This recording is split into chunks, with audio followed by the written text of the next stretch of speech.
Thank you, Madam President. I move that this House A notes the critical nature of mobile and broadband networks, particularly in regional and remote areas. B notes the impact such networks have upon regional communities, commercial activities, education and healthcare. C discuss strategies to improve the availability and reliability of such networks to the benefit of all West Australians. And D calls on the state and federal government to continue to identify and support opportunities to improve digital connectivity across our vast state. Members, the Honourable Martin Aldridge has moved the motion standing in his name. The question is the motion be agreed. The Honourable Martin Aldridge. Thanks, Madam President. I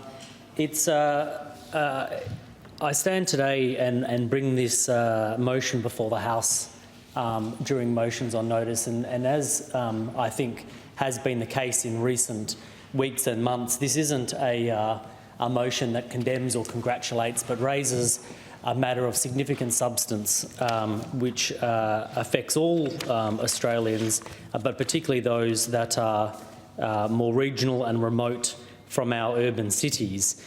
Madam President, digital connectivity in 2020 is as critical as the reticulation of power and water in the many decades prior.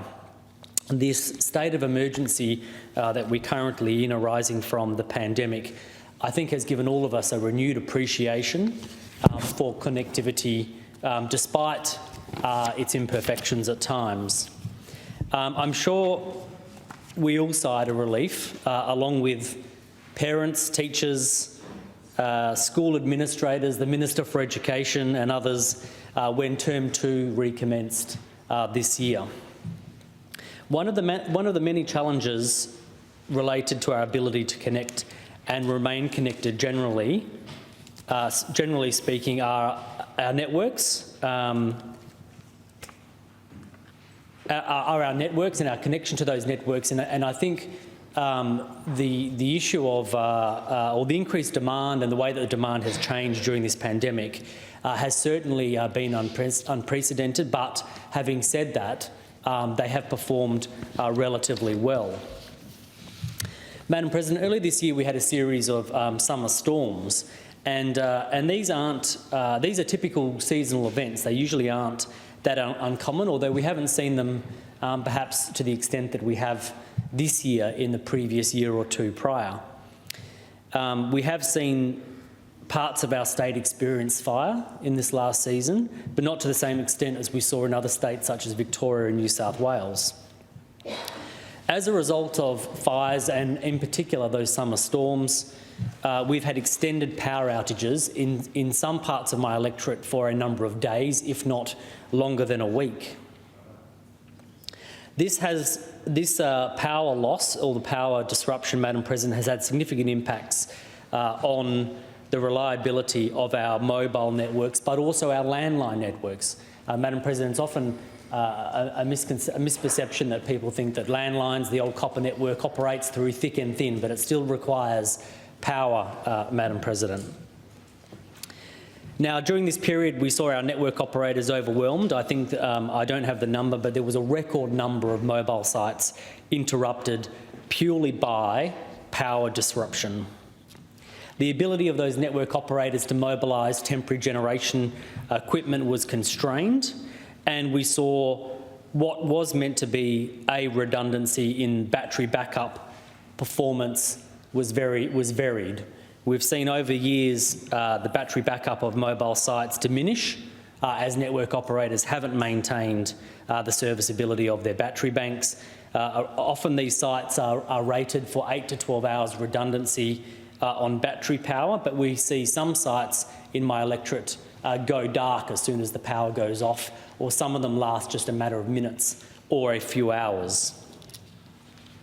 Madam President, this disruption to connectivity has an enormous impact on operating a business, on conducting a business online, whether it be FPOS transactions or email or a whole range of other tasks that require connectivity.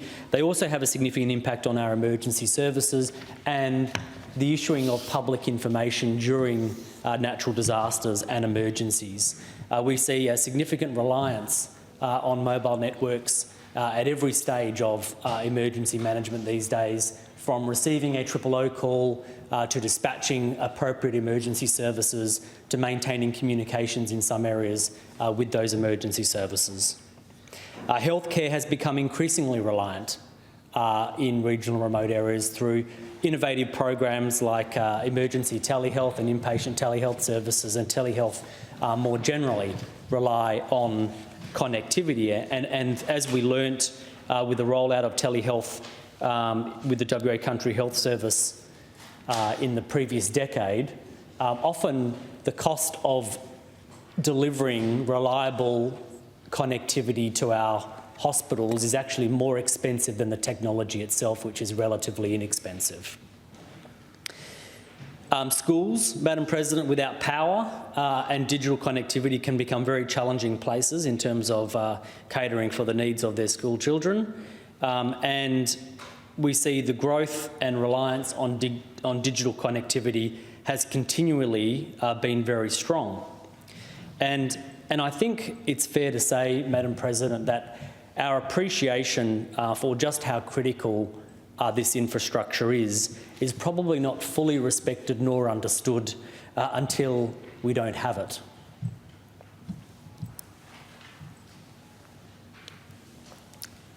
Madam President, I don't want to paint too bleak a picture, and I do want to say that our networks have probably never been as good as they are today, both in terms of speed and reliability, and in how modern the technologies that we have available to us. But maintaining growth of these technologies to meet consumer expectations and international standards is going to be increasingly difficult. And more so in a state like Western Australia that does have a considerably centralised population in our metropolitan area, and a very vast and sparsely populated hinterland.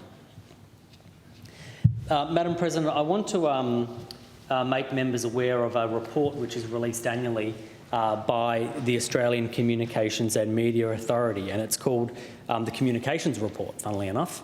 And they publish it once a year, and I'm going to quote from the 2018-19 report because the 2019-20 report hasn't been published just yet, Madam President. But at the front of this very extensive report, they publish a range of key indicators, which I think are a good demonstration of where we have come and how things are changing in terms of technology as well as consumer preference.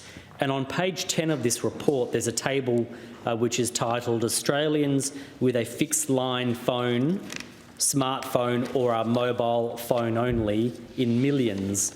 And it shows that the number of fixed line the number of homes with a fixed line phone connection has reduced by 14% between 2017-18 and 2018-19. A 14% reduction in landline connections. So we've got 9.46 million fixed landline connections to residential premises, according to this report. The report at page 11 talks about the volume of broadband and mobile data downloaded in terabytes and gigabytes. And it's interesting, the total volume of data downloaded in the quarter to June 2019 was nearly 6 terabytes, and approximately 10% of that was via mobile handset internet, and the large majority of it, some 5.3 million terabytes, was across the fixed network broadband network. Later in the report, and this will be my final quote, Madam President, from this report, they talk about international trends, which I think are relevant. And it says here, international data currently available from the OECD provides a broad level comparison of global fixed and mobile broadband penetration. In December 2018, Australia was ranked 23rd among OECD countries for fixed broadband subscriptions and 7th for mobile broadband subscriptions per 100 inhabitants. And so the report has a wealth of other information, and I would recommend it to members who has an interest in this area, Madam President. Now, Madam President, I want to, in the time that remains to me today, go to the third and fourth limbs of the motion, which I think I will discuss collectively, and that is to discuss strategies to improve the availability and reliability of such networks, and also calls on the state and federal government to continue to identify and support opportunities to improve digital connectivity across our vast state. Now, I think WA has a good bipartisan record as being one of the leaders in the country at a state government level in this respect. And I think at a time when perhaps the federal government regardless of the political persuasion of the time, has abrogated their responsibility with respects to Western Australia in many respects to this motion. In Western Australia, as I said, we've had a good bipartisan record, and I think if I go back to some decades ago, you can see the origins of that with the establishment of telecentres in our regional communities, which are now known as community resource centres, and their primary purpose when they were established were to provide access to telecommunication technologies back in the day, and they could have been something in the early days as access to a facsimile machine, Madam President, or to dial-up internet in some of our regional remote communities.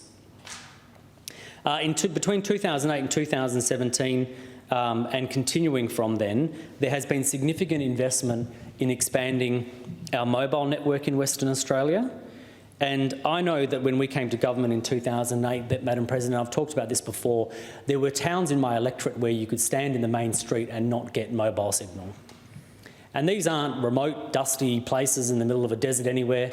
These were towns in the wheat belt of Western Australia that are very highly productive and significant contributors to our state's economy. Madam President, there was some uncertainty, and I know that I focused on this with the change of government to make sure that the new government continued in a similar vein with respect to investment in regional telecommunications.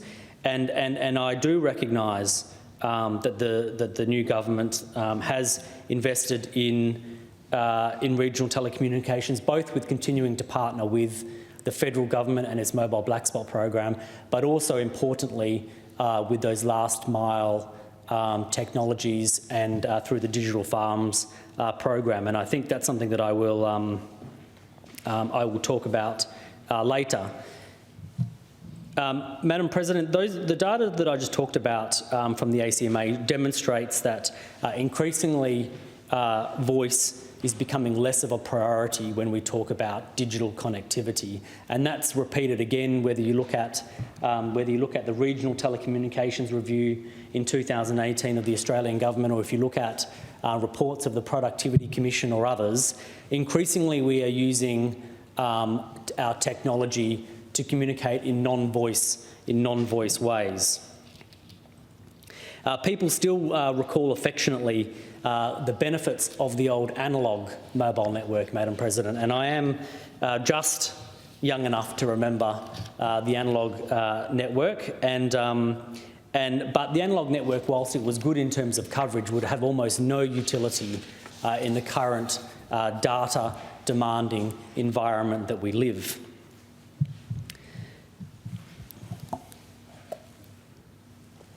Madam President, I recognise that earlier this year, or in fact commencing on 1 July this year, that the Universal Service Guarantee, which is sometimes also called the Universal Service Obligation or the Telecommunication Universal Service Obligation, has been expanded to broadband, and it does apply to NBN Co and similar companies.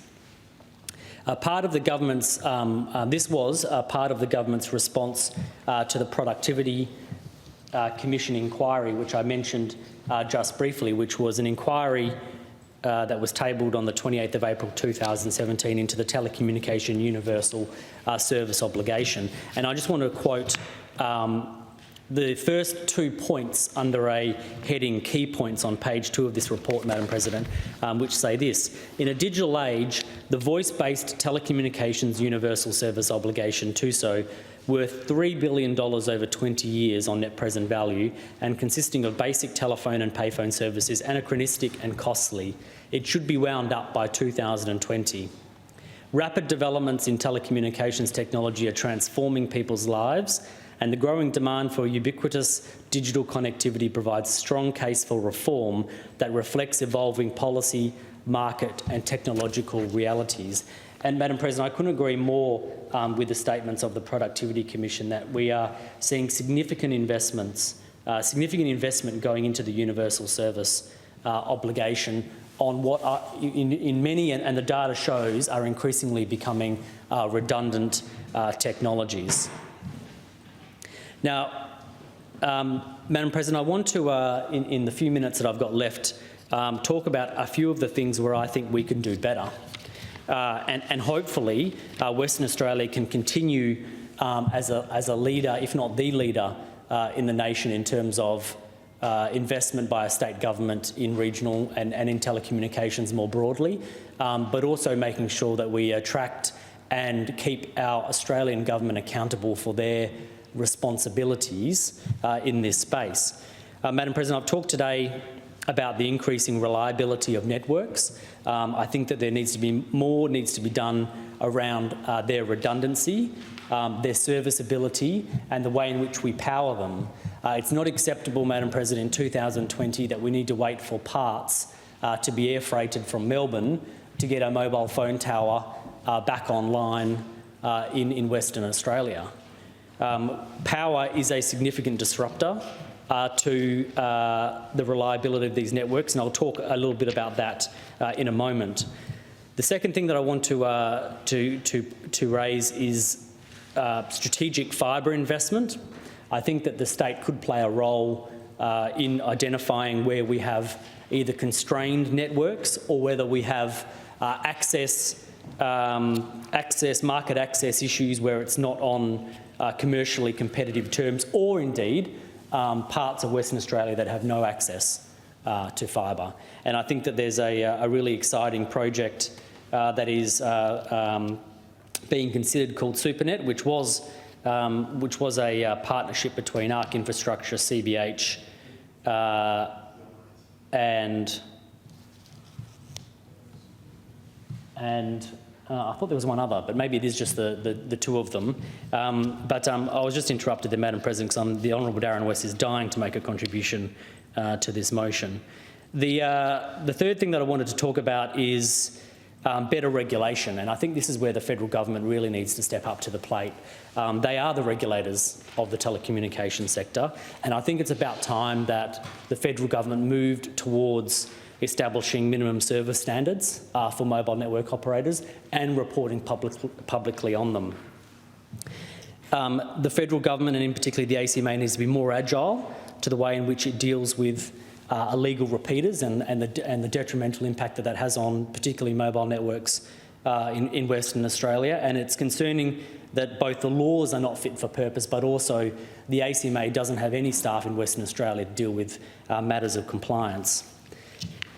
Madam President, the last thing that I wanted to talk about in terms of the third and fourth limb of this motion is moving beyond mobile towers. And whilst I think over time there has been a community expectation that more towers is a good thing, and I would agree generally with that comment, but we are reaching a point rapidly where I think the cost-benefit of investing in towers is starting to favour other technologies and other investments. And I think it's fair to say that a lot of the lower-hanging fruit in terms of the cheaper sites covering more people and more customers are probably very close to being achieved, and some of the sites that we're now looking at in terms of black spot infill are more costly and perhaps service less people, and that's where I think governments are going to find investing in future mobile black spot programs over the next 10 years increasingly difficult.